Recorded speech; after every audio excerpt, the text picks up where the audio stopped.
ये तो खाली गणपति बन के बैठा रहता था, मुंह में दुनिया भर का गू भर के। अरे अरे मैडम, भूल गई 2 साल पहले क्या हुआ था और 4 साल पहले क्या हुआ था और पिछले साल भी।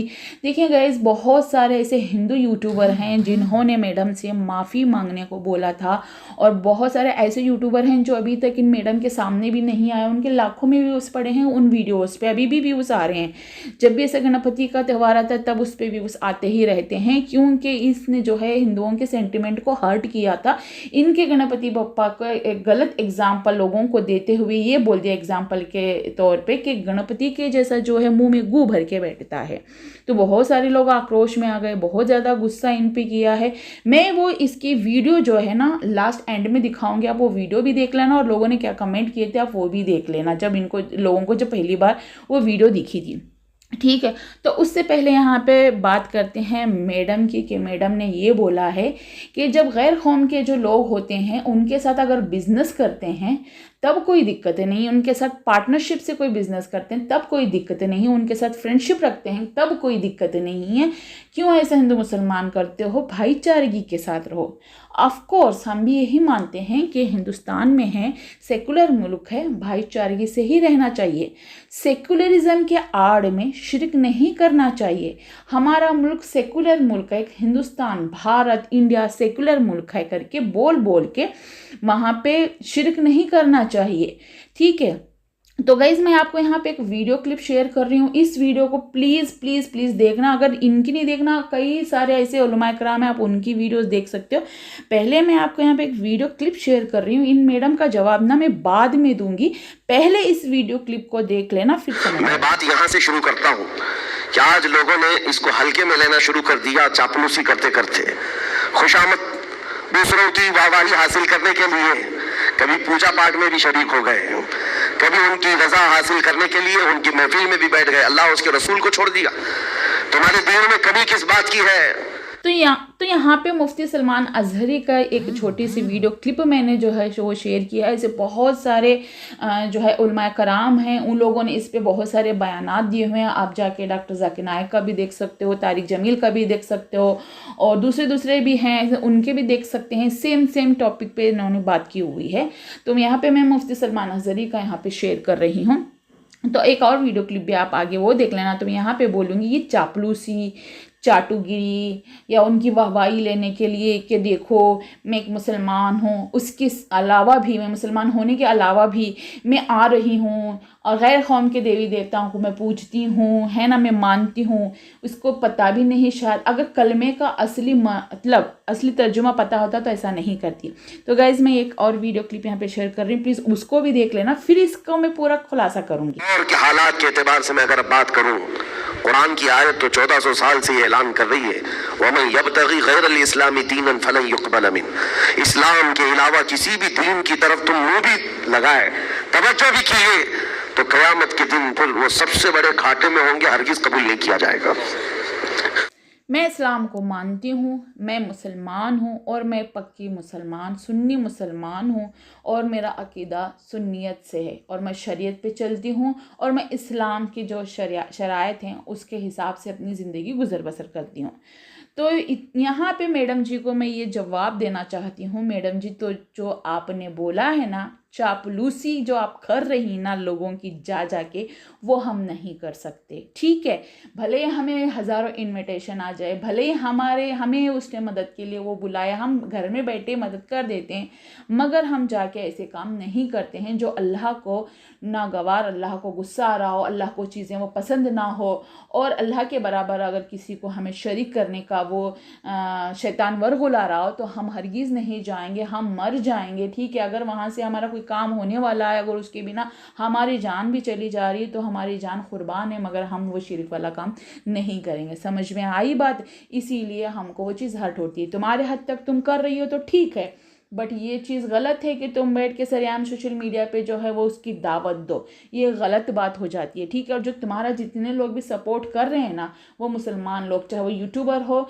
चाहे वो व्यूवर्स हो, वो सब भी इसी गुनाह के बराबर शरीक होंगे जो तुम कर रही हो शरीक वाला। अगर इस टॉपिक पे उन्होंने सही जवाब सही बात नहीं बोली, और मुझे भी देखना है कि क्या वो शिरक एक्सेप्ट करते हैं, क्या शिरक जायज़ है उनके नज़र में, क्योंकि वो भी मुसलमान है ना, भले ही वो सुन्नी ना हो भाई, कोई भी फ़िरका उनका हो, है ना। तो यहाँ पे इनके मैडम के कुछ कमेंट्स है, वो मैं आपको दिखाती हूँ, वो ज़रा पढ़ लीजिएगा जो सच्चे अच्छे मुसलमानों ने किया है।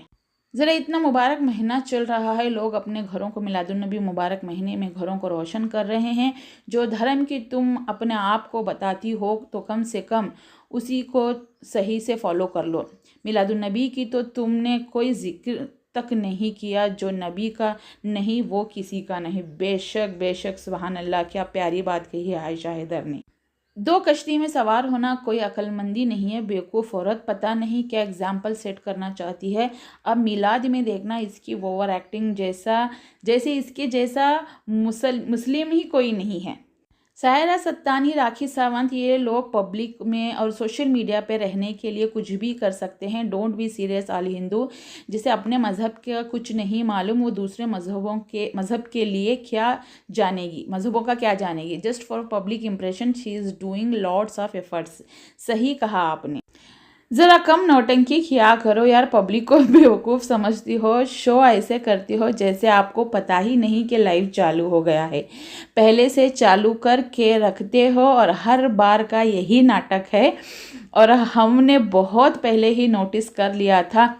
अम्मू को तो पहले पता होता है क्योंकि अम्मू तो चालू करती है आपकी लाइव, करता है को करती है लिख दिया भाई। यास्मीन लिखती हैं सब्र करो, तुम्हारी बैंड कुलसुम बजाएगी, तुमने गलत लोगों से पंगा लिया है, you just wait and watch. अब क्या करने वाली हैं भाई ये। Use and abuse of religious sentiment for views and comment.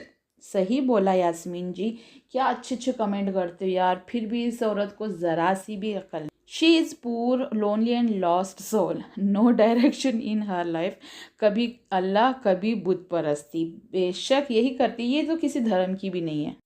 अस्तगफिरुल्लाह, संभल जाओ सायरा बहन, अल्लाह को मुंह दिखाना है। एक मोमिन का फ़र्ज़ है कि दूसरे को गलत करते देख कर रोकें प्लीज़। ये तो समझ ही नहीं आता, इसको लगता है कि हम इसके पीछे पड़ते हैं। भाई ये जाए भाड़ में, दूसरों को क्यों इसकी जैसी बनाने पुतली। प्लीज़ दूसरे रिलीजन की रेस्पेक्ट ज़रूर करें, बट प्लीज़ ख़याल रखें बुत परस्ती हराम है इस्लाम में। प्लीज़, अब क्या प्लीज़ कर रही हो मैडम इनके सामने।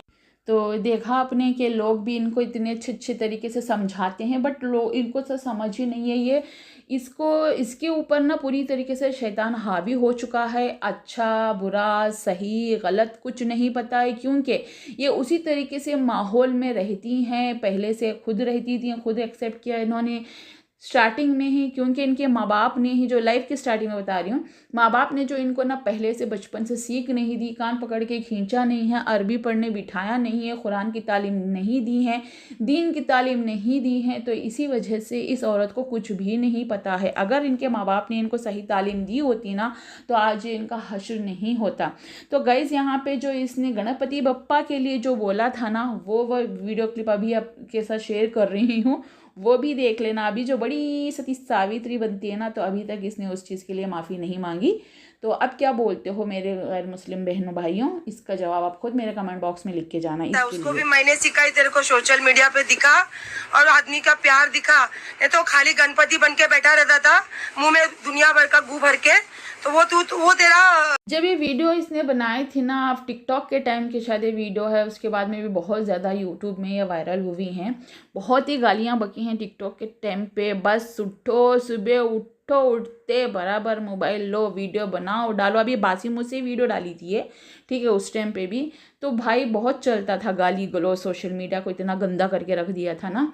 तो चलिए यहाँ पे तब लोगों ने कितना बोला था, वो शायद मैं यहाँ पे आपको दिखा रही हूँ, 1-2 कमेंट ही दिखाऊंगी, ज़्यादा नहीं दिखाऊंगी, देख लेना। गलत बात, आप लोग अपनी लड़ाई में किसी के धर्म के भगवान की बेइज्जती मत करो, गार्डियंस भाई बहन को बीच में मत लाओ।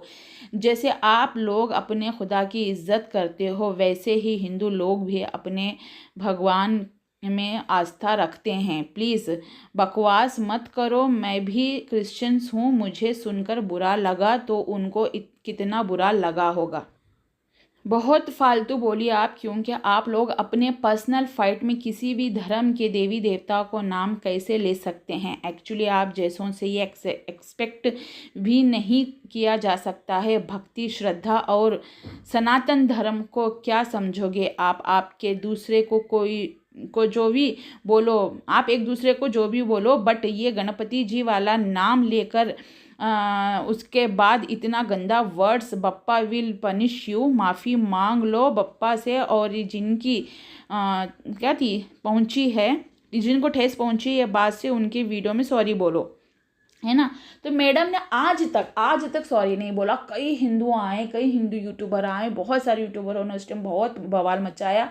4 साल पहले, 3 साल पहले, 2 साल पहले, इवन अभी भी शुरू हो जाएंगे, क्योंकि ये अभी भी गई थी वहाँ पे, है ना, पूजा करने के लिए। तो किस मुंह से गई थी मैडम जी? तुमने तो माफ़ी भी नहीं मांगी है। उस चीज़ की तुमने माफ़ी नहीं मांगी जो उनके सेंटिमेंट को तुमने हर्ट किया है। उनकी श्रद्धा, उनकी भक्ति उन चीज़ में है, उस चीज़ में है। तो तुमने क्या बोला? मुंह में गू भर के बैठता है। तुमने देखा था कि गू भर के बैठता था कभी? वो नहीं ना। तो फिर तुमने बोला कैसे? तो फिर ये चीज़ गलत हो गई ना मैडम। ये उनकी श्रद्धा और उनकी आस्था को ठेस पहुँचाने का काम तुमने किया है। तो तुमने उस चीज़ पर माफ़ी नहीं मांगी और मुँह उठा के चल दी बेशर्मों की तरह पूजा पाठ करने के लिए। और वो लोग भी तो शामिल कर लेते हैं। चापलूसी, चाटुगिरी इसी को बोलते हैं। तो मैं शुरू से ही कह रही हूँ। और मुफ्ती सलमान हसरी ने भी बहुत बढ़िया तरीके से बोला, चापलूसी चाटुगिरी करने के लिए ही ऐसे लोग जो है ऐसे काम करते हैं। ऐसे बहुत सारे लोग हैं। तो इनके फितने से बचो। मेरे प्यारे प्यारे व्यूवर्स और जितने भी मुसलमान भाई बहन हैं, इस्लामी धर्म को जो मानने वाले हैं, उनसे मैं गुजारिश करती हूँ, ऐसे बड़े बड़े इन्फ्लुएंसर जिनको इस्लाम की थोड़ी बहुत भी नॉलेज नहीं है, उनकी बातों में मत आना। और ऐसे अदर यूट्यूबर जो इसका सपोर्ट कर रहे हैं ऐसे कामों में, जो इसके साथ हैं, तो उनकी बातों में भी मत आना प्लीज़ आप। और जो मतलब पहले तो बहुत जिसका किसी का नाम लिया इसलिए इसके, तो जाके तो पहले उनकी पिछली वीडियो देख लेना 2-3 साल पहले की, तुमको पता चल जाएगा कि कैसे धोया था तुमको, है ना। तो चलिए ठीक है, अभी वो रहने दो। और और क्या है यार, तो हम यूट्यूबरों से इतना डरते हो, इतना डर, और हम लोगों से नहीं नहीं नहीं नहीं, हम तो ऐसे है नहीं। इतना डरने की ज़रूरत नहीं है। जो सच है वही दिखाते हैं, जो चल रहा है वही दिखाते हैं, है ना। और एक बात बोली कि दिखता नहीं है क्या मैं अभी अबला नारी नहीं हूँ, मैं बेचारी नहीं हूँ। क्यों बनी बेचारी? क्या ज़रूरत थी? किसी का घर तोड़ी, उसको खून के आंसू रुलाई, खुद उसके शौहर को लेके बैठ गई, अभी कहती अबला नारी। जैसा करनी वैसा भरनी, कर्मा लौट के आता है मैडम। अभी आ गया है आपका लौट के कर्मा। जो दोनों तरफ होते हैं ना, उनको कुरान में मुनाफिक कहा गया है कि तुम जैसे लोग ना मुनाफिक हैं। तुम जैसे लोग ना शिर्क करते हैं और अल्लाह के बराबर दूसरे माबूद को रख देते हैं, शिर्क करते हैं, दूसरों की पूजा करते हैं, दूसरों को अपना माबूद बना लेते हैं। तो ऐसे लोगों को मुनाफिक कहते हैं। शायद तुमने कुरान पढ़ा है तो तुमको पता होगा कि कुरान का सबसे पहले पारा सूरह बकरा में भी इसका जिक्र है, और 16वें पारे में सूरह ताहा में भी इसका जिक्र है, ठीक है। तो वहाँ पे मूसा अलैहिस्सलाम का जिक्र, बनी इसराइल का जब बात आती है तो शायद पूरे मुसलमान कौम को ये चीज़ पता होगी, तुमको नहीं पता होगी, शायद तुमको और तुम जैसों को नहीं पता होगी। तो मैं थोड़ा सा जिक्र यहाँ पे कर देती हूँ। माफ़ी चाहती हूँ कि मैं उस लायक नहीं हूँ, मगर फिर भी थोड़ा सा जिक्र कर देती हूँ। आप लोगों को पता होगा कि फ़िरौन का लश्कर जो है बहुत मजबूत था, ठीक है, बहुत सारे लोग थे, और मूसा अलैहिस्सलाम के जो लश्कर में ना कम लोग थे। और फ़िरौन जब मूसा अलैहिस्सलाम को मारने के लिए, और मूसा अलैहिस्सलाम के जो साथी थे उनको जब मारने के लिए दौड़ता है, तो सामने दरिया नील आ जाता है। तो दरिया नील पे जब हमारे मूसा अलैहिस्सलाम आसा मुबारक को मारते हैं तो वहाँ से 12 रास्ते निकल जाते हैं। 12 इनके काफिले थे, 12 इनके ये थे। तो मूसा अलैहिस्सलाम कहते हैं कि सब लोग ना 12 रास्ते से निकल जाओ। और जब मूसा अलैहिस्सलाम भी निकल के चले जाते हैं, और मिट्टी जैसे धूल उड़ती है ना, जब घोड़े दौड़ते हैं तो धूल उड़ती है, मगर वहाँ पे पानी और कच्चा नहीं था। घोड़े जब दौड़ा रहे थे तो धूल उड़ रही थी। तो फिरौन देखता है और फिरौन के लश्कर देखती कि पानी के बीच से रास्ता बन गया है और ये बीच में निकल रहे हैं। तो वो भी क्या सोचते हैं कि चलो हम दौड़ते हैं, इसके पीछे चलते हैं और इसको पकड़ते हैं, मतलब मूसा अलैहिस्सलाम को पकड़ते हैं। तो मगर वहाँ पे जब ये तो किनारे पे आ जाते हैं और उतने में ये तब फिरौन और फिरौन के लश्कर बीच में आ जाती है। तो अल्लाह तबारक व तआला समंदर को इजाज़त देता है कि तुम मतलब एक हो जाओ, जुड़ जाओ। तो समंदर जुड़ जाता है और फिरौन की पूरी लश्कर तबाह बर्बाद होकर मर के चली जाती है और फिरौन भी मर जाता है। उसके बाद समंदर भी उसको निकाल के फेंक देता है। मूसा अलैहिस्सलाम किनारे पे आ जाते हैं। फिर उसके बाद में फिरौन का तो खात्मा हो गया। अब बाकी के लोग, फिर उसके बाद जब सारे लोग ईमान लेके आ गए और अल्लाह पे ईमान लेके आए, फिर जब मूसा अलैहिस्सलाम कोहे तूर पे चले जाते हैं। कोहे तूर यानी कि तूर पहाड़ का नाम है, कोहे मतलब पहाड़। कोहे तूर पे जाते हैं तो 40 दिन वहाँ पे वो रहते हैं और 40 दिन इबादत भी करते हैं और अल्लाह को देखने की ज़िद भी करते हैं। अल्लाह को देखते हैं, सिर्फ एक तजल्ली से वो गश खा के गिर भी जाते हैं। उसी टाइम जो है मूसा अलैहिस्सलाम पे इस्लामिक की पहली किताब तौरात नाजिल होती है। आप सभी लोगों को पता होगा कि इस्लाम में 4 किताबें 4 नबियों पे नाजिल हुई थी। सबसे पहले तौरात, ज़बूर, इंजिल, कुरान। ज़बूर दाऊद अलैहिस्सलाम पे, इंजिल ईसा अलैहिस्सलाम पे और कुरान हमारे नबी पाक मुस्तफ़ा सल्लल्लाहु ताला अलैहि वसल्लम पे नाजिल हुई थी। तो हम सिर्फ एक ही किताब को अभी फॉलो करें क्योंकि हम एक अल्लाह और एक नबी और एक ही कुरान को मानने वाले हैं। तो उस टाइम तौरात नाजिल हुई थी। जब तक मूसा अलैहिस्सलाम आते उन 40 दिनों में यहाँ पे उनकी पूरी कौम जो है बिगड़ चुकी थी। यानी कि जो लोग ईमान लेके आए थे, ईमान वाले लोग हैं ना, उनमें जो है ना वो बुत परस्ती आ गई थी। अब ये सोचोगे कि उनके भाई हारून अलैहिस्सलाम भी थे, उन्होंने क्यों नहीं रोका? हारून अलैहिस्सलाम ने जितना रोकना था रोका और उनके साइड जितने आने थे आ भी गए थे, है ना। मगर वहाँ पे जो एक सामरी नाम का जादूगर था, तो सामरी ने अपनी चाल चली। जब मूसा अलैहिस्सलाम चले गए तौरात के लिए, मतलब कोहे तूर पर, तो उस टाइम सामरी ने थोड़ा सोना था लोगों के पास और जब मर गए थे लोग वहाँ पे उनका सोना मिला होगा, सबका सोना इकट्ठा किया और वहाँ पे एक जो है गाय का बछड़ा बना दिया, तो बछड़ा बना दिया और वो बछड़े को उसने जादू से बोलना सिखा दिया। वो आगे बोलती हूँ मैं उसने कैसे सिखाया। तो उसके बाद में बोला मूसा तो चले गए हैं कोहे तूर पे, ठीक है, पता नहीं कौन से खुदा से मिलने गए हैं, आप सबका खुदा यही है, आप इनसे कुछ भी मांगो, ये आप इनसे ये बात कर सकता है। जब वो बछड़ा बोलने लगता है तो सभी लोग ताज्जुब हो जाते हैं। भाई उस ज़माने में 4000 साल पहले की बात कर रहे हैं, 4000 साल पहले जब ऐसा कुछ हो जाए तो ताज्जुब होता है ना। जब नए नए ऐसे मोबाइल आए थे तो इंसान कितने ताज्जुब होते थे। तो वैसे ही उस टाइम पर अगर एक बछड़ा बोल रहा है जो सोने से बना है तो लोग ताज्जुब तो होंगे ही होंगे। तो वो लोग ताज्जुब हुए और वो लोग पूजने लग गए, मन्नतें मुरादें सब। फिर जब मूसा अलैहिस्सलाम वापस आए और देखे, बहुत गुस्से में आ गए, जलाली रूप में आ गए और उन्होंने गुस्से से बोला कि ये क्या हो रहा है। फिर हारून अलैहिस्सलाम से बात करते हैं तो वो बोलते हैं कि सामरी ने एक ऐसा पुतला बनाया था। जब सामरी को बुलाते हैं और बोलते हैं कि अब तुझे कत्ल कर दिया जाएगा, ये तूने कैसे किया, इसको बोलना कैसे सिखाया तू बता। तब कहता है कि जब समंदर में सब लोग डूब चुके थे, तो जब आप घोड़े पर बैठ के जा रहे थे तो मैंने एक चीज़ देखी कि नूरानी चेहरा एक टाइप का जो था, नूर वो तुम्हारे आपके घोड़े की जो रस्सी जो है नाल वो पकड़ के आगे आगे जा रहा था। यानी कि एक नूर जैसा था, ठीक है। वो फरिश्ता थे, जिब्राइल अमीन थे। तो जिब्राइल अमीन सामने जा रहे थे तो मैं समझ गया था, आपने इसे किसी ने गौर नहीं किया मगर मैंने गौर कर लिया और मैंने उनके पैरों की मिट्टी वहाँ से निकाली। यानी कि जिब्राइल अलैहिस्सलाम जहाँ जहाँ कदम रख के चले थे वहाँ से वो मिट्टी निकाली और उस बछड़े के मुंह में डाल दिया और बछड़ा बोलने लग गया। फिर मूसा अलैहिस्सलाम बोलते हैं कि ये जो आप कर रहे हो, अल्लाह के सिवा किसी को अपना माबूद नहीं बनाना है, ये आप गलत कर रहे हो। तो जो इनके साइड आने थे आ गए, मगर बाकी के लोग ये कहने लगे कि अच्छा तुम तो खुदा को देख के आए हो, हमने तो देखा नहीं, चलो तुम हमें तुम्हारा खुदा दिखा दो फिर हम मान लेंगे, है ना। इस तरीके से शर्त रखी गई। तब वहाँ पे जो है बनी इसराइलों के लिए जो नहीं मान रहे थे, ईमान ला के भी उनका ईमान डगमगा गया था, तब उनके लिए हुक्म हुआ, तब उनको वहाँ पे काफिर करार दिया गया और बोला गया कि इनका कत्ल करना चाहिए। तो अभी उस चीज़ को लेके बहुत हंगामा होता है कि काफिरों का कत्ल करो, काफिरों का सर काटो, इस तरीके से कुरान में लिखा है। तो बनी इसराइलों के लिए था, ना कि इन लोगों के लिए था।